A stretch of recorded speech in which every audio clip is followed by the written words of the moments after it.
का जड़ कर्म चेतन बंधकारु कर्म के अवसान का कह कर स्वरूप यथार्थ जग का जो किया उपकार है उसके लिए जिन वाणी माँ को वंदना शत बार है वंदना शत बार है वंदना शत बार है।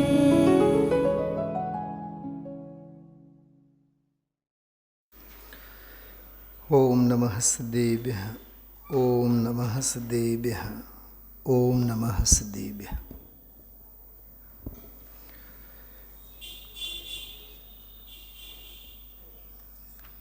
378 નંબરનો બોલ 149મું પ્રવચન.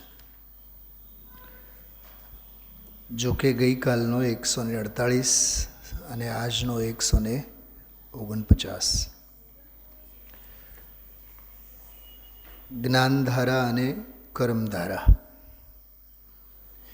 બંનેની જુગલબંધી આ બોલ વડે આપણને ખ્યાલમાં આવે અને એ સાધક દશાને સમજાવનારા સેંકડો શાસ્ત્રો છે. હજારો કહીએ તો એ નવાઈ નહીં. એક વાત આપણે હંમેશા કહીએ છીએ અહીંથી, સાધક થવું સહેલું છે, સાધકને સમજવું અઘરું છે. સાધક થવું સહેલું છે. સાધકપણું થયા બાદ અંતરંગનો વિવેક, બહારનો વ્યવહાર, દ્રવ્ય સ્વભાવની દૃષ્ટિ, અંશે પ્રગટેલો આનંદ, એનું વેદન, ભૂમિકા પ્રમાણે રહેલો રાગ, એનું પણ દુઃખરૂપ વેદન, એ તો રહ્યા કરતું હોય જ્ઞાનીને, અને જ્ઞાનીના જ્ઞાનમાં એ બધો સાધકને સહજ સ્વીકારમાં હોય છે. દૃષ્ટિમાં જે છે એ આખો ઉત્સર્ગ માર્ગ છે, રાજમાર્ગ છે. અને પરિણમનમાં જે કાંઈ છે સવિકલ્પ અવસ્થામાં એ અપવાદ માર્ગ છે, એ એના સ્વીકારવામાં છે. મને એક વાત બતાવો, આપણે રાજકોટ બહાર હાઈવે ઉપર નીકળીએ ભાઈ ઇન્દ્રભાઈ, તો 6 લહેરના રસ્તા આવે, 6 ટ્રેક, બરાબર? એક્સપ્રેસ વે પણ આવે, હાઈવે પણ આવે અને સર્વિસ રોડ પણ આવે. બોલો આપણા જ્ઞાનમાં એ બધો સ્વીકાર છે કે નહીં? હા, એક્સપ્રેસ વે ઉપરથી જવું હોય તો 500 રૂપિયા ઝાઝા ચૂકવવા પડે.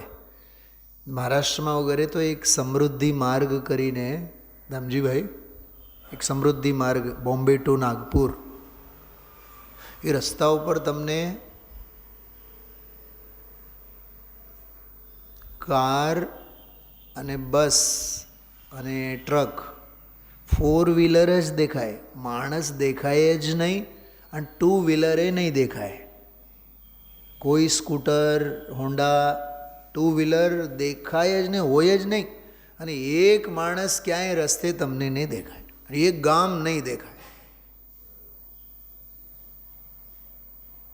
એટલે બાયપાસ જે આપણે કહીએ ને એનાથી એ 10 ગણું, એ મેઇન રોડથી જ્યાંથી ઓલું ડાયવર્ઝન હોય ગામ માટે, એ 6, 7, 8, 10 કિલોમીટર અંદર હોય.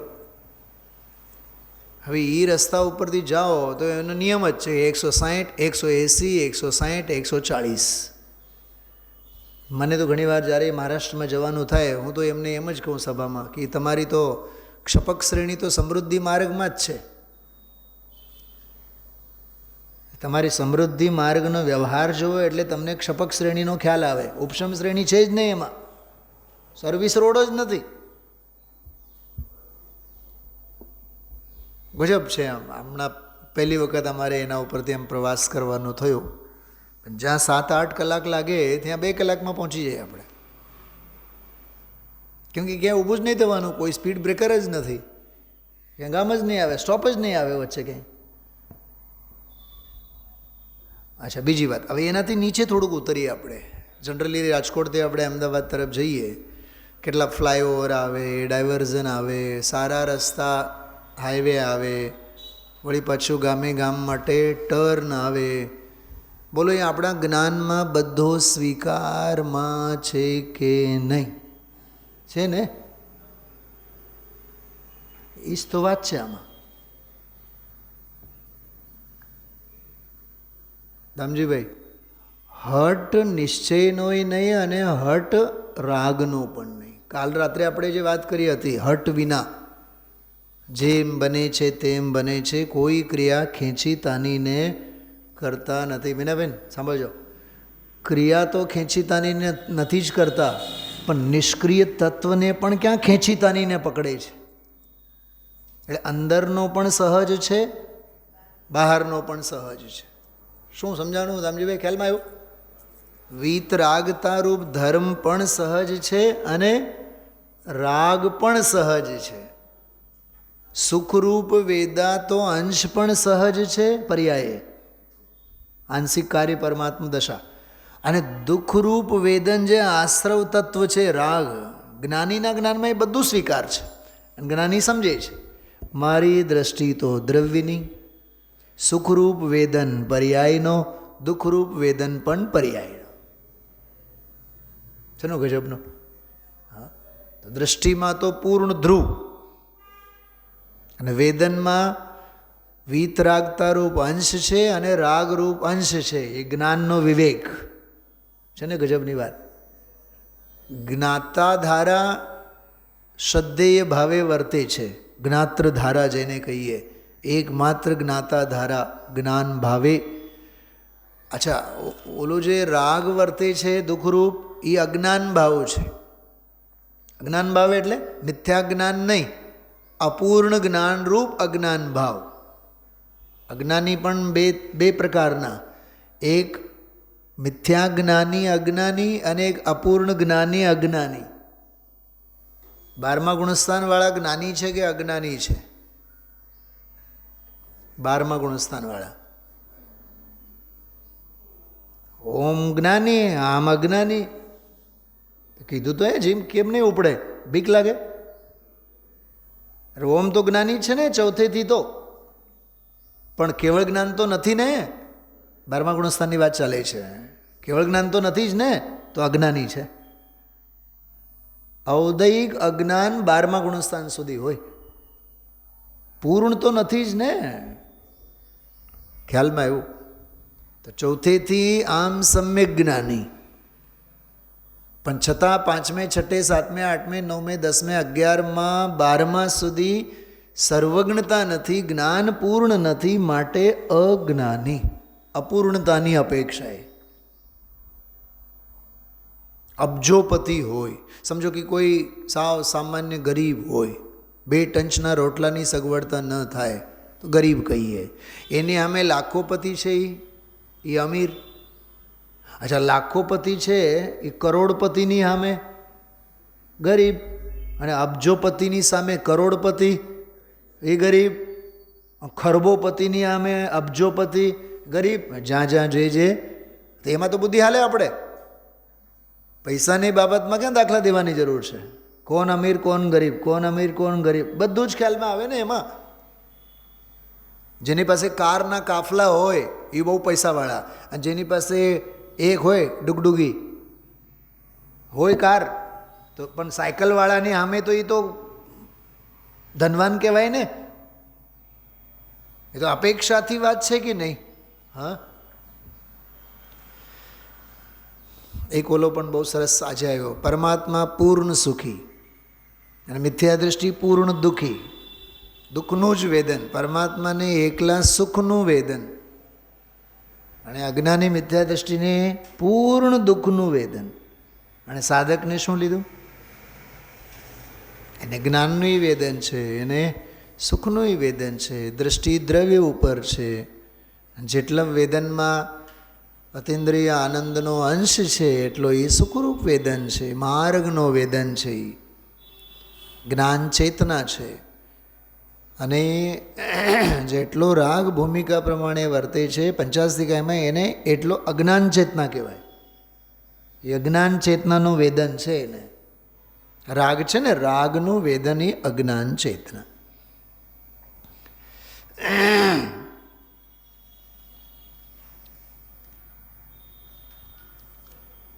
બોલ નંબર હતો 378. થોડુંક જોયું આ મૂળ બોલને બધા? મેં જેવી રીતે જોયું છે મેં થોડીક વાત કરું તમને. કાંઈ અચરજ નહીં પામતા, બુદ્ધિ વાપરવાની આપણે થોડુંક. 7 ફકરા છે. કુલ કેટલા ફકરા છે આમાં? 7. અને 46 લીટી છે. 7 ફકરામાં 46 લીટીઓ છે, 46. પહેલો ફકરો છે એમાં 5 લીટી, બીજામાં 10 લીટી, ત્રીજામાં 10 લીટી, ચોથામાં 4 લીટી, પાંચમામાં 5 લીટી, છઠ્ઠામાં નીચે જો 421 નંબરના પાને છઠ્ઠો ફકરો શરૂ થાય, સાધકને શુભ ભાવ, એમાં 7 લીટી. અને 422માં પાને 7મો ફકરો, જેમ હાથીને, જેની કથા હજી બાકી છે, હજી ગુરુદેવના પ્રવચનમાં એ વિષય આવવાનું બાકી છે, એમાં 5 લીટી. અને 7 ફકરા જુદા જુદા છે. 7 ફકરાના ટાઇટલ આપણે સમજી શકીએ. પહેલો જેમ ફકરો છે, પહેલા ફકરામાં સ્વભાવનો મહિમા અને કશાયો અંગેની તુચ્છતા, દરેક આત્માર્થીને એને વ્યવહારનો એ વિવેક કેવો છે અને સ્વભાવની સમજણ કેવી છે અને ખટક શેની રહ્યા કરે છે, એ બધી ચર્ચા પહેલા ફકરામાં. બીજો ફકરો આખો 10 લીટીનો બીજો ફકરો શ્રાવકનો. ત્રીજો આખો ફકરો શ્રમણ મુનિરાજનો, એનો અંતરંગ વ્યવહાર, અંતરંગ અને બહિરંગ, અંદરનો અને બહારનો, શ્રાવકની ભૂમિકામાં, શ્રમણની ભૂમિકામાં. બરાબર. પછી ચોથો ફકરો બેવનો સમુચ્ચય, સમ્યક દૃષ્ટિ, શ્રાવક, સાધક બધાને લઈ લીધા. એમાં જ્ઞાતૃત્વ દ્વારા છતાં પણ એને વ્યવહાર કેવો હોય એની વાત, સમુચ્ચય વાત છે. પાંચમા ફકરામાં 3 ત્રિપટ્ટી જેને કહીએ આપણે, એ 3 ધારાઓ કેવી રીતે જ્ઞાનીને, સાધકને વર્તતી હોય એની વાત. અને છઠ્ઠો ફકરો જે છે એ ઉપાધિરૂપ જણાય તો એ હઠપૂર્વક હોય, એ બધી ચર્ચા એમાં. પછી એને દુઃખો સહન કરવા પડે એમ એવી જે પરિણતિ છે સાધકને જ છે, સમુચ્ચય સાધકની જ વાત. અને 7મા ફકરામાં હાથીનો દાખલો આપીને દેખાડવાના દાંત જુદા હોય અને ચાવવાના દાંત જુદા હોય, એ દૃષ્ટાંત. 7મો ફકરો, છઠ્ઠો ફકરો, 5મો અને ચોથો, આ 4 ફકરામાં સાધકની જ બધી કથા છે. સાધક અંદરથી આવો અને બહારથી આવો, સાધકની અંદરની પરિણતિ આવી અને બહારની ક્રિયા આવી. આ 4માં તમને એમ થતો હશે કે આ કંઈક 2 મિનિટનું કામ, 2 મિનિટનું નહીં, આ 4 કલાકનું કામ છે. ખોલીને 2-4 કલાક હામે પહેલાં મૂકો અને માત્ર વાંચી નહીં જાઓ, ખૂબ મગજમારી કરો કે આ ફકરામાં આમ કેમ કીધું, આ ફકરામાં આમ કેમ કીધું, બેઉનું કમ્પેરેટિવ સ્ટડી કરો તો આ ઉકેલ સામે આવશે. બાકી તો બહુ લાંબો બોલ છે અને 2 પાનાનો બોલ છે, એમાં કાંઈ માલ નથી, એમાં ગળા ડૂબ થાવ.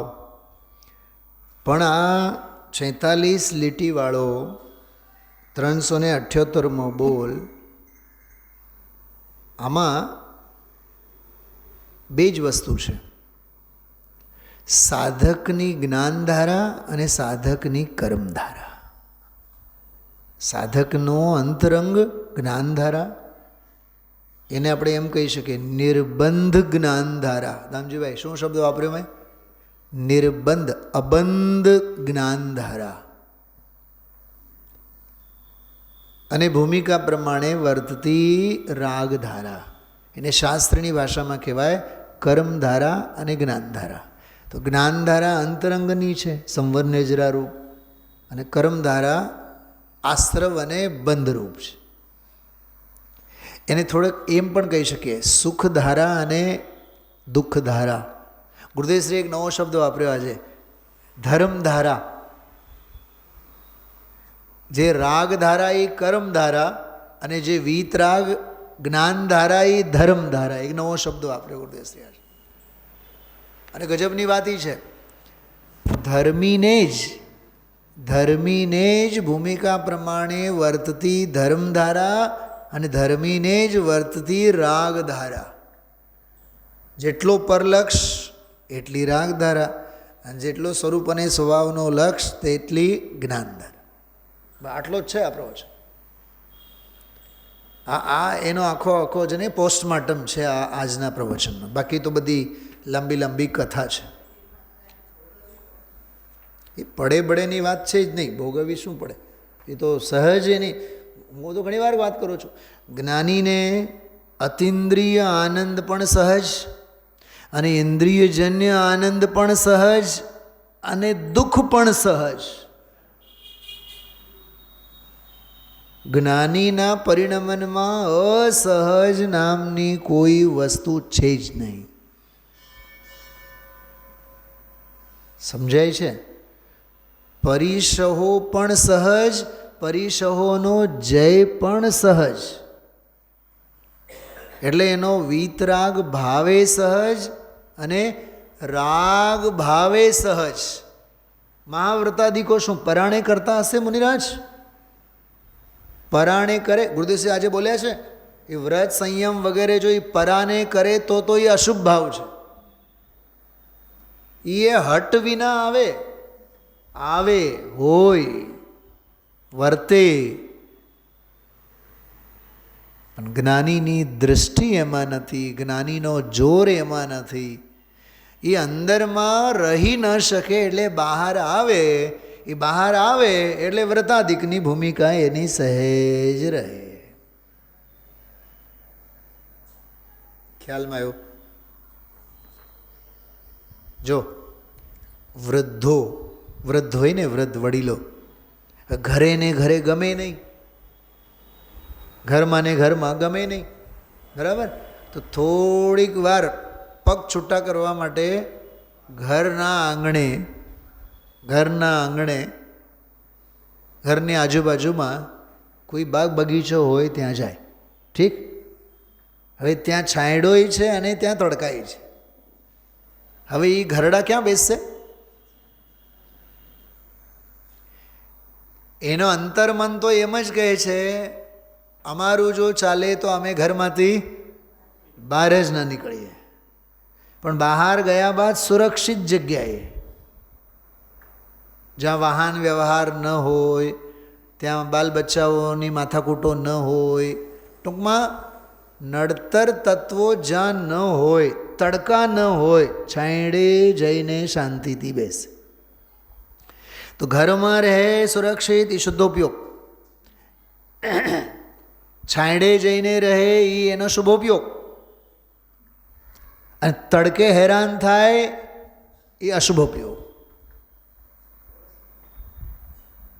અચ્છા, તડકે તો એ રહેવાના નથી દામજીભાઈ, તો છાંયડે રહેતા હોય એને મજા આવતી હશે ને? મજા નહીં, મજબૂરી છે.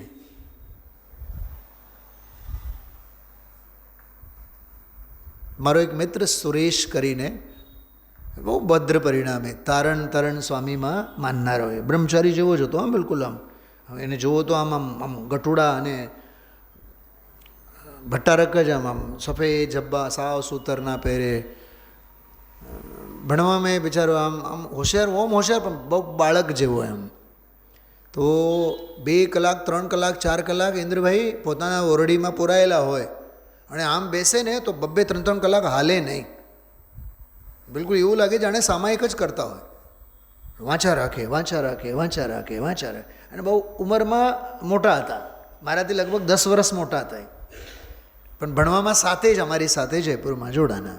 2-3-4 કલાક ભણે પછી રાત્રે 9:30 વાગે, 10 વાગે, 11 વાગે, પછી જેમ રાફડામાંથી સાપ નીકળે ને એમ ઓરડીમાંથી બહાર આવે અને પછી મારી પાસે આવે. પછી હું કહું કે ક્યાં સુરેશજી પढ़ाई हो गई?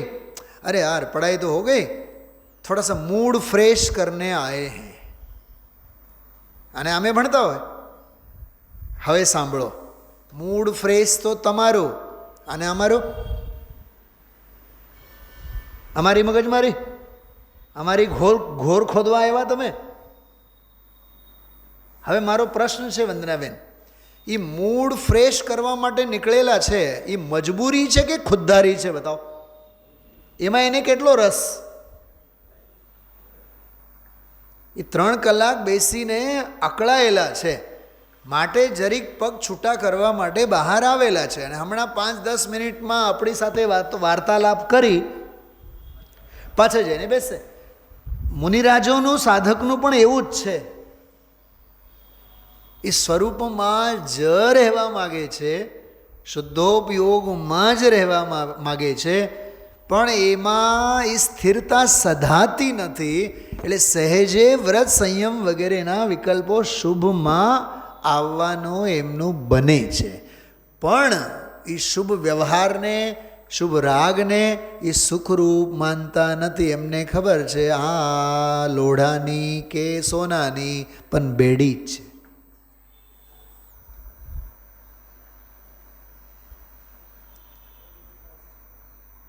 અરાગ ભાવની જેની દૃષ્ટિ થઈ હોય એને રાગ ક્યાંથી ભાવે?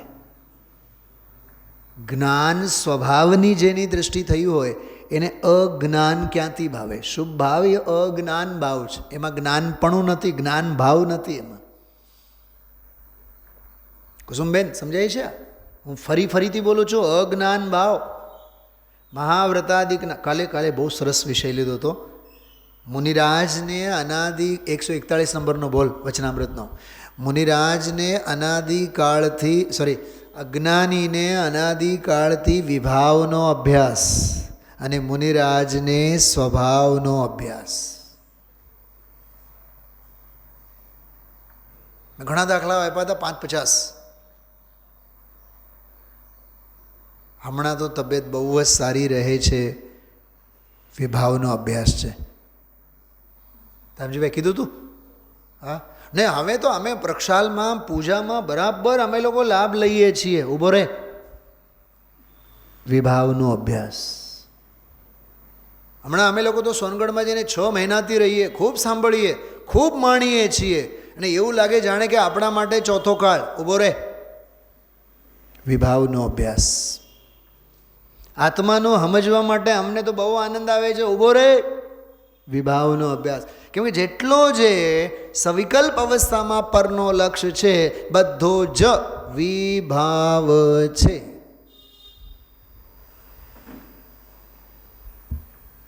છે ને અદ્ભુત વાત? હા.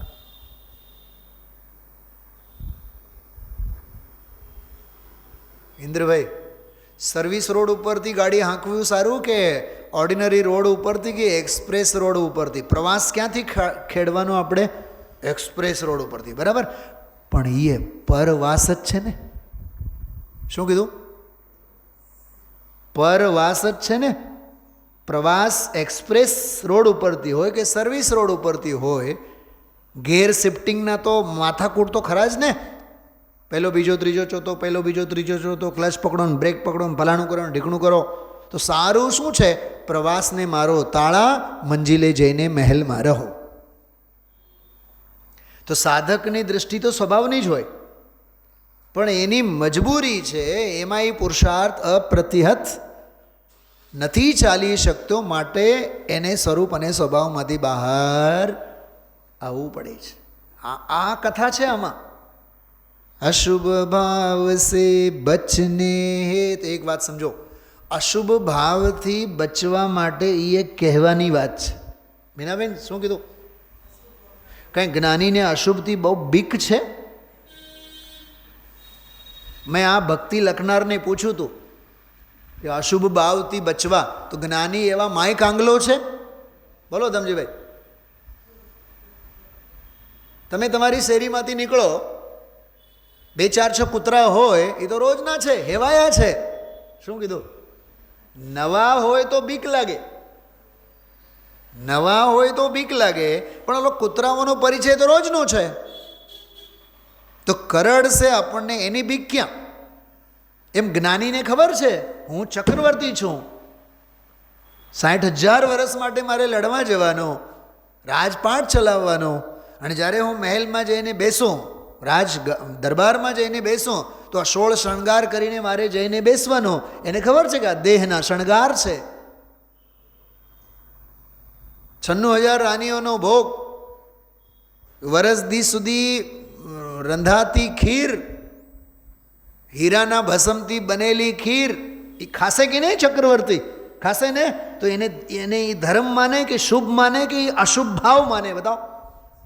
અશુભ છે જ ને, માને જ છે ને, સ્વીકારવામાં જ છે એને. એક વાત કરું બહુ જોરદાર, ત્રણેય સહજ છે.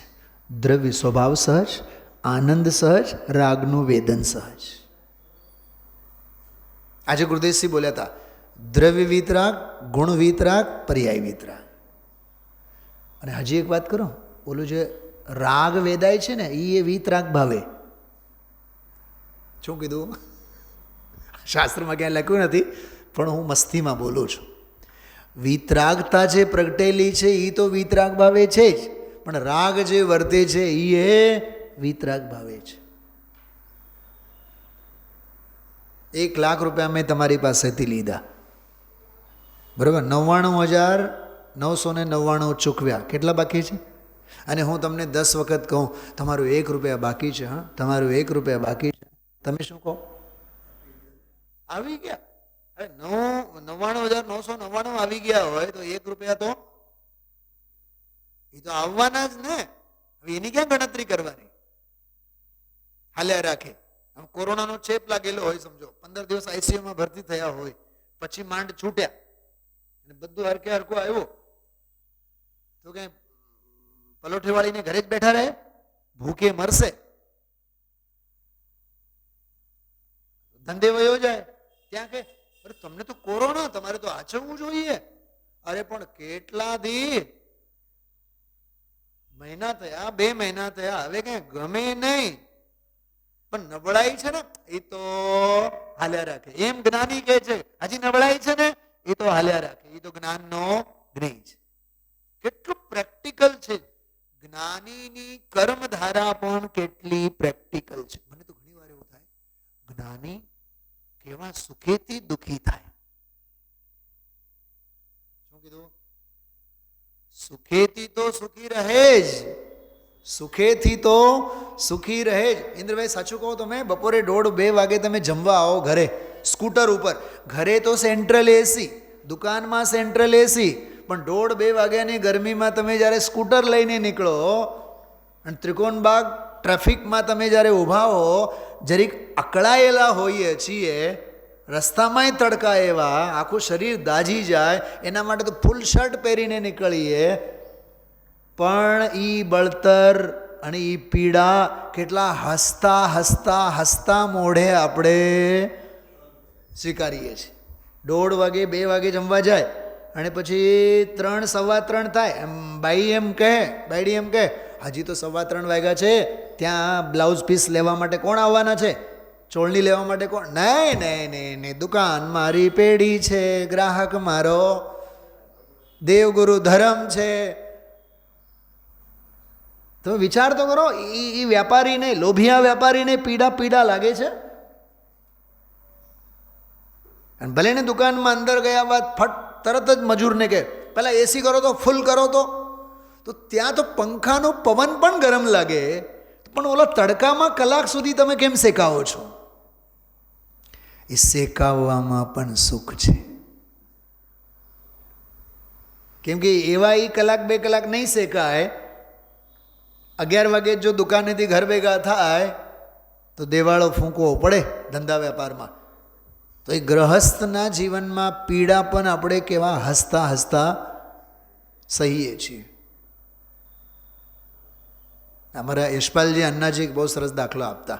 સમજો અહીંયા ક્યાંક કોણે વાગેલું હોય, હાથ તૂટેલું હોય તો આમ બાંધી રાખે, પ્લાસ્ટર બાંધે ને,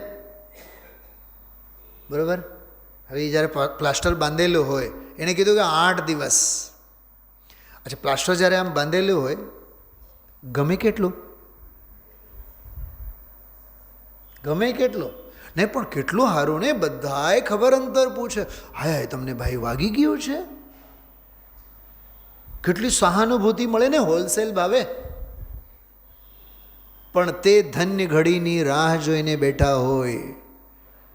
હા, આજે શનિવાર સવારે 10 વાગે સોમવારે સાહેબે બોલાવ્યા છે, તે દિવસે તો સવારે એવું લાગે જાણે કે આજે ક્ષપક શ્રેણી માંડવાના હોય. વહેલી સવારે તૈયાર થઈ સિમંદર ભગવાનને પગે લાગી, પ્રભુ આજે આ દીક્ષાનો ધન્ય ઘડી છે, બધું હરકું આવે.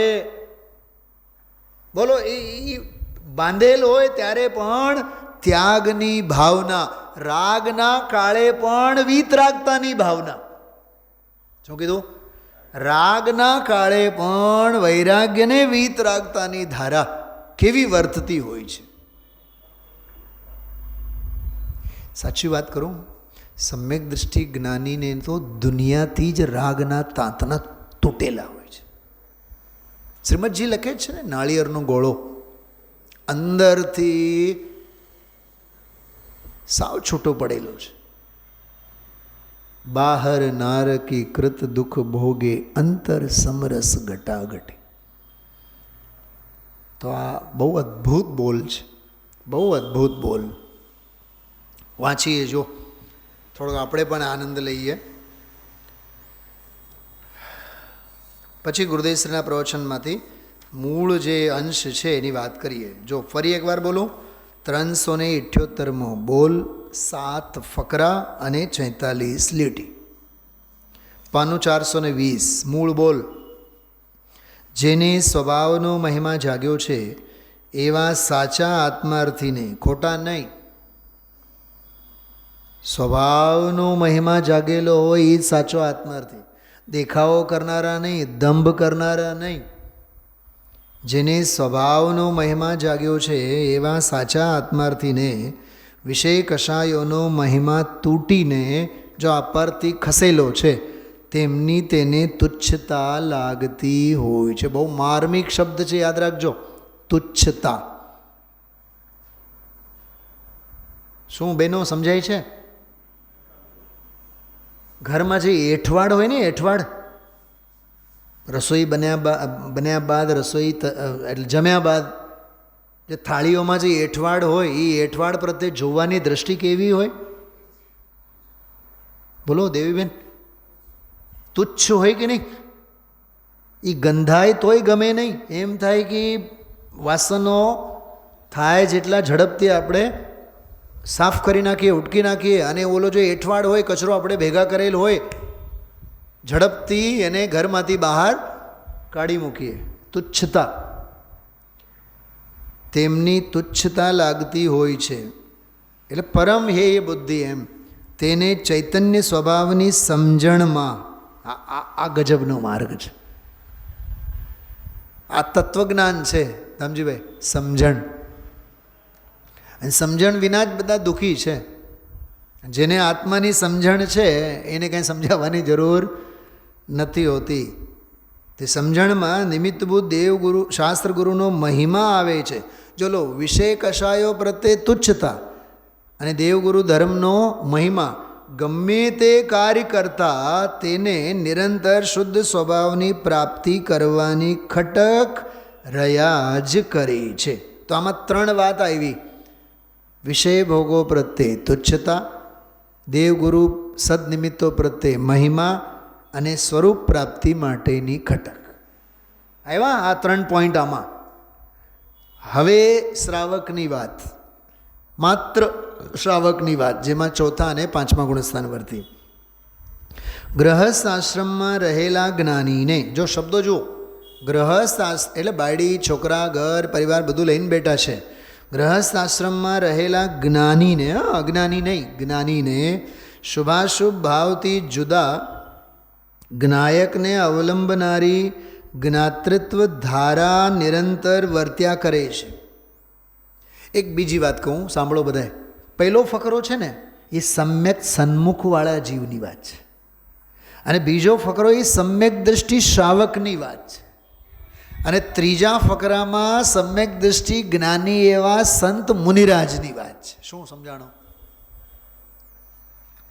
એટલે પહેલો ફકરો સમ્યક તો પહેલાંની ભૂમિકા કેવી, બીજા ફકરામાં સમ્યક્ત્વ પ્રગટ થયા બાદનો જ્ઞાની શ્રાવકની વાત, અને ત્રીજો ફકરો તો મુનિરાજનો છે જ, એ તો ભાવલિંગી મુનિરાજની વાત છે. આખું આ સાધક દશાનું અદ્ભુત ચિત્રણ છે. પરંતુ પુરુષાર્થની નબળાઈને લીધે અસ્થિરતારૂપ વિભાવ પરિણતિ ઊભી છે. તેથી તેને ગ્રહસ્થાશ્રમને લગતા શુભાશુભ પરિણામ હોય છે. જો ગ્રહસ્થાશ્રમને લગતા, સમજી ભાઈ, એક વાત સમજવી હંમેશા, ભૂમિકા પ્રમાણે રાગ જો ન થાય, સમજો, ભૂમિકા પ્રમાણે જો રાગ ન થાય ભાઈ ઇન્દ્રભાઈ, તો એ શ્રાવકપણું જ નથી. ફરીથી બોલું છું 10 વખત, ધ્યાનથી સાંભળજો. એક પહેલા દાખલો સાંભળો. 18-20 વર્ષનો દીકરા કે દીકરી હોય, મા બાપ એને લગ્ન માટે વતાવે કહે અને એ ના પાડે, સમજી લેવાનું દાળમાં કંઈક ને કંઈક સમજાણું. 25 વર્ષની જુવાન જો દીકરી હોય, મા બાપને એમ થાય કે એને ક્યાંક યોગ્ય ઠેકાણે આપણે પાડીએ, અને ઓલી ધરાર ના પાડે, દીકરો હોય એ ધરાર ના પાડે, મા બાપ સમજી જાય, બાપ પણ કહે માને, એને થોડું પૂછી તો લેતું, બીજું માથા પૂરતો નથી, પોતે કઈ ગોતી તો નથી રાખ્યું હોય. કેમ કે 22-25 વર્ષના જુવાન દીકરા કે દીકરીને પોતાના લગ્ન અંગે, એ ગ્રહસ્થ આશ્રમની ફરજ અંગે જો એને હોશ નથી, કાં તો એ રવાડે ચડેલો હોય એક વાત, કાં તો ધર્મના સંસ્કારોમાં એટલો હોય કે એને બ્રહ્મચર્ય વ્રત લેવું હોય, કંઈક ને કંઈક હોય છે ને સારું કે ખરાબ. કેમ કે 25 વર્ષના ભૂમિકાથી વિરુદ્ધ એનું કંઈક ચાલ ચલગત લાગે છે. સમજાણું? કંઈક ખ્યાલમાં આવ્યું કુસુમબેન? આ સાયકોલોજી હોય છે. દરેક મા બાપ બરાબર પોતાના બાળકના, બોલો તમે લગ્ન માટે તમે નીરવને માટે ઉતાવળ કરી કે યશને માટે કરી? યશને માટે કાને કરી? પહેલા મોટાનો તો થવા દો. અને સ્થળો અંગે ગોતવાનું શરૂ કર્યું તો કોના માટે? સ્વપ્નમાં નાના માટે નહીં, મોટા માટે જ. કેમ કે સામાજિક દ્રષ્ટિએ સૌથી પહેલો તબક્કો તો એનો જ છે. હવે ઈ એમ કહે નહીં નહીં મમ્મી મારા હાટું તમે ગોતતા નહીં, તમારે કરવું હોય તો નાના માટે કહો. આવું ગુરુદેવશ્રીએ કીધું હતું. પોઈન્ટ સમજાણું? ગુરુદેવશ્રીએ કીધું તમારે જો ખુશાલ ભાઈ માટે જોવું હોય તો જુઓ, અમે તો યાવત જીવ બ્રહ્મચર્ય વ્રત જાહેર જ કરી નાખ્યું મા બાપને. અમે મા બાપ સમજી ગયા કે ઉંમર પ્રમાણે લગ્નને યોગ્ય, હા લગ્નને યોગ્ય હોવા છતાંય ના પાડે છે, એનો અર્થ સંયમના માર્ગે છે, બ્રહ્મચર્યના માર્ગે છે. હવે એને બતાવવા જેવું નથી. પોઈન્ટ સમજાણો? હું થોડુંક આનો હજી એક બહુ જોરદાર વાત કરું છું. તને ભૂમિકા પ્રમાણે ભગવાનની પૂજાના, પ્રક્ષાલના, દેવગુરુ ધર્મની આરાધનાના ભાવ જો ન થતા હોય તો સમજી લેવાનો નિશ્ચયાભાસનો ક્યાંક ચેપ લાગેલો છે. રાજુભાઈ, તને દાનના ભાવ જો ન આવતા હોય, 7 પેઢી ખાય તોય ખૂટે નહીં એટલું બધું છે, તોય તને 5-50 હજાર દાનમાં ભાવ ન થતા હોય, સમજી લેવાનું 7મી ભૂમિ નક્કી છે. કેમ કે રાજેશ્વરી સો નરકેશ્વરી. ભૂમિકા પ્રમાણે એને વિકલ્પો આવે આવે અને આવે જ. બાજુમાં સત્યનારાયણની પૂજા થતી હોય તો બાજુવાળા તાલમાં આવી જ જાય. કાંઈ નહીં તો પ્રસાદી તો લેવા જાય જ. મારે ન કહેવું જોઈએ સત્યનારાયણને, પણ છતાં હું તમને દાખલો આપું છું.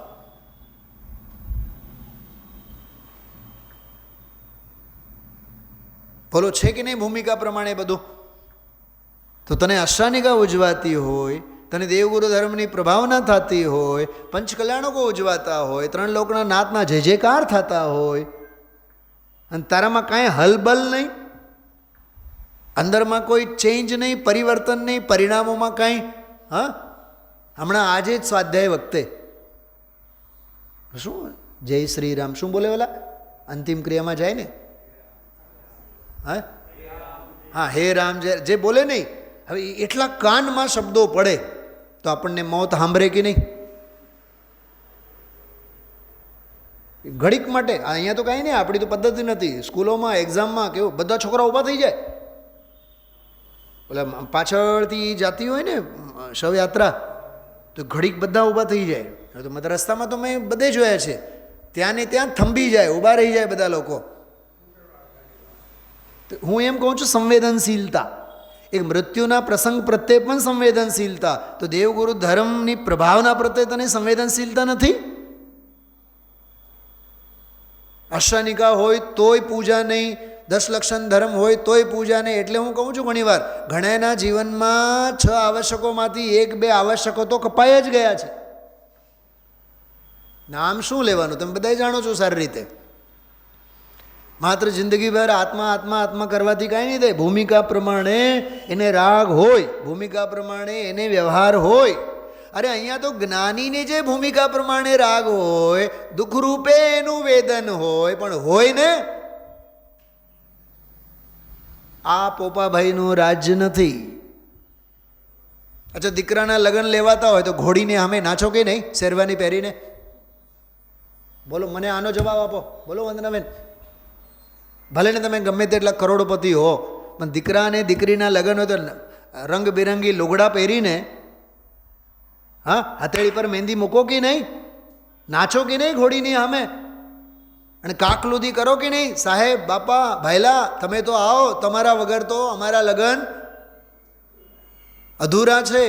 બોલો ઇન્દ્રભાઈ, તો એમાં કેમ ભૂમિકા દેખાય છે, આમાં કેમ ભૂમિકા નથી દેખાતી? એટલે આમાં પામી ગયેલો નિશ્ચયાભાસ છે, નિશ્ચયાભાસ. કડક વાત છે આ, સોગાનીજીની જેમ.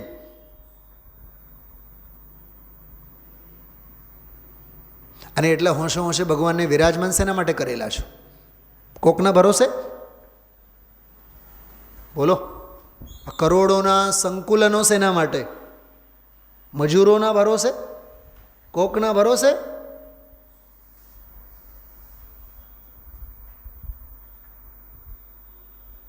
ઓલા ઘરે ઓલી હોય ને, શું કહેવાય, ક્રોકરી, સિંગાપોર અને ઓલા બધેથી લઈ આવેલી ઓલી ક્રોકરી હોય, હરામ એક દિવસ એમાં ચા કોફી પીતા હોય, શોકેસમાં જ રાખી મૂકેલા હોય, પણ એની માવજત તો વર્ષે 6 મહિને તો કરવાનું જ હોય. સાફ સફાઈ તો કરવી પડે કે નહીં?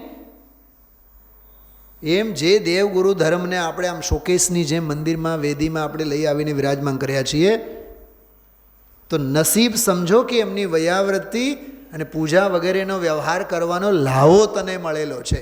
અને તોય તને ભાવ ન થતા હોય તો સમજી લેવાનું, ભૂમિકાથી વિરુદ્ધ પરિણામો તને થતા હોય. એટલે અપ્રશસ્ત રાગ તો તને મંજૂર છે, પણ ભૂમિકા પ્રમાણેનો પ્રશસ્ત રાગ છે એ તને સ્વીકાર નથી. એનો અર્થ કંઈક શ્રદ્ધામાં ઇનબેલેન્સ છે. તો આ બોલ બતાવે છે કે નહીં, સાધકને ભૂમિકા પ્રમાણે રાગ છે. જો આમાં બોલમાં જો તમે લોકો, કેવું સરસ લખેલું છે, એના ઉપરથી સિદ્ધ થાય છે.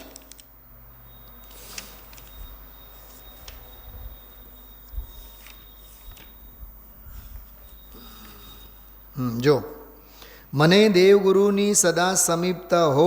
જો શુભ ભાવમાં એને કેવી ભાવના, ગુરુના ચરણ કમળની સેવા હો ઇત્યાદિ પ્રકારે જનેન્દ્ર ભક્તિ, સ્તવન, પૂજન અને ગુરુ સેવાના ભાવો હોય છે. તેમજ શાસ્ત્ર સ્વાધ્યાયના, ધ્યાનના, દાનના, ભૂમિકા અનુસાર અણુવ્રત, તપ વગેરેના શુભ ભાવો તેને હઠ વિના આવે છે. આ બધાય ભાવો દરમિયાન જો જ્ઞાતૃત્વ પરિણતિની ધારા તો એને સતત ચાલુ જ રહે છે. એટલે ઓલા રાગની ક્રિયાઓના કાળે પણ દૃષ્ટિ કેટલી નિખાલસ, એની વાત. આ થઈ શ્રાવકની.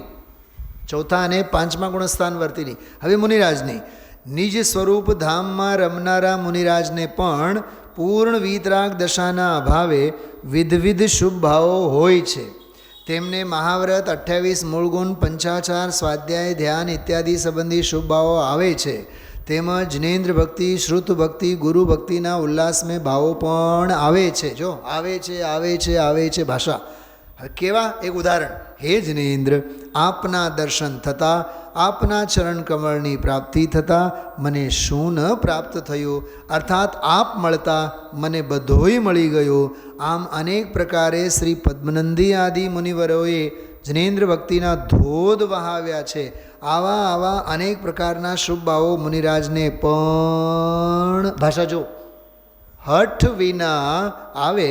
સાથે સાથે જ્ઞાયકના ઉગ્ર આલંબનથી મુનિયોગ્ય ઉગ્ર જ્ઞાતૃત્વ ધારા પણ સતત ચાલો. ત્યાં શ્રાવકની ભૂમિકાને લાયક ઉગ્ર ધારા, અહીંયા મુનિરાજને લાયક. બરોબર? હવે બેવનું સમુચ્ચય સાધકને એટલે મુનિને તેમજ સમ્યક દૃષ્ટિ શ્રાવકને જે શુભ ભાવો આવે છે તે જ્ઞાતૃત્વ પરિણતિથી વિરુદ્ધ સ્વભાવવાળા હોવાથી આકુળતા રૂપે, દુઃખ રૂપે વેદાય છે. વાહ! હે રૂપે જણાય છે. જો દુઃખ રૂપે વેદાય છે, હે રૂપે જણાય છે. છતાં તે ભૂમિકામાં વાંચો તને નથી આવતા, એનો અર્થ કંઈક ને કંઈક બીમારી છે. પોઈન્ટ સમજાય છે કે ભૂમિકામાં આવ્યા વિના રહેતા નથી. હવે એટલે 3 ધારા સાધકને, 3 એને ચોથા, પાંચમા અને છઠ્ઠા, સાતમામાં જો સાધકની દશા એક સાથે 3 પટ્ટીવાળી છે. એક તો તેને જ્ઞાયકનો આશ્રય અર્થાત શુદ્ધાત્મ દ્રવ્ય પ્રત્યેનું જોર નિરંતર વર્તે છે, જેમાં અશુદ્ધ તેમજ શુદ્ધ પર્યાય અંશની પણ ઉપેક્ષા હોય છે. ઓલી ધ્રુવ સ્વભાવની અપેક્ષા અને અધ્રુવ પર્યાયની ઉપેક્ષા. બીજું, શુદ્ધ પર્યાયાંશ સુખરૂપે વેદાય છે. અને ત્રીજું, અશુદ્ધ પર્યાયાંશ જેમાં તપ, ભક્તિ આદિ શુભ ભાવો સમાય તે દુઃખરૂપે ઉપાધિરૂપે વેદાય છે.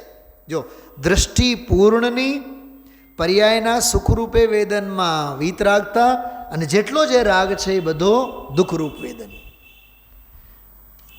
આના માટે 7 જન્મ લેવા પડે તો આખો આ વિષય સમજાય. આ કાંઈ અડધી પાઉણ કલાકનો વિષય નથી આ. એટલે જ મેં કીધું હજારો ગ્રંથો આ જ્ઞાનધારા કર્મધારાથી ભરેલા છે બધા. છઠ્ઠો ફકરો જુઓ.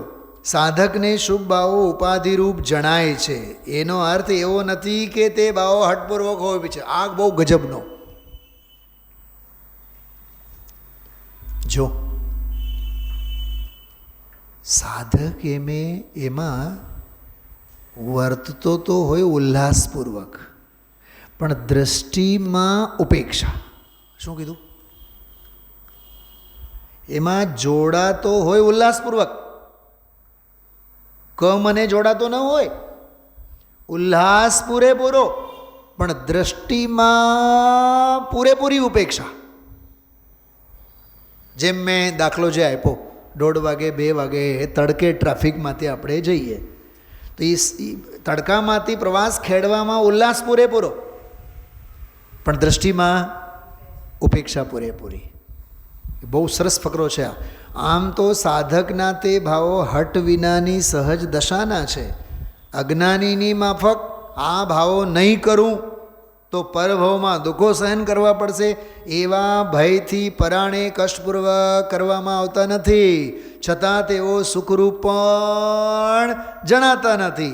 શુભ ભાવોની સાથે સાથે વર્તતી જ્ઞાયકની અવલંબનારી જે યથોચિત નિર્મળ પરિણતિ તે જ સાધકને સુખરૂપ જણાય છે ને. એક એક ફકરામાં તમે જુઓ. અને હવે દાખલો એ કાલે આવશે.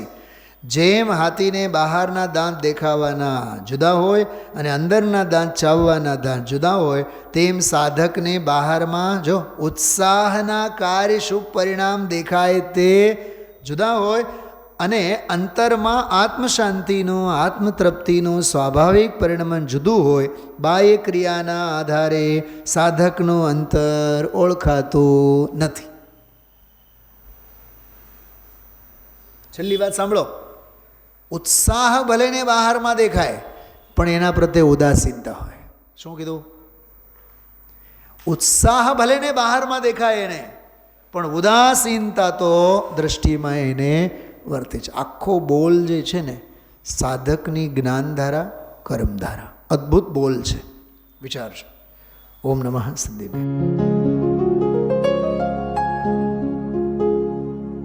निज निधि निज में बताए यह अनंत उपकार है उसके लिए जिन वाणी माँ को वंदना शत बार है, वंदना शत बार है, वंदना शत बार है.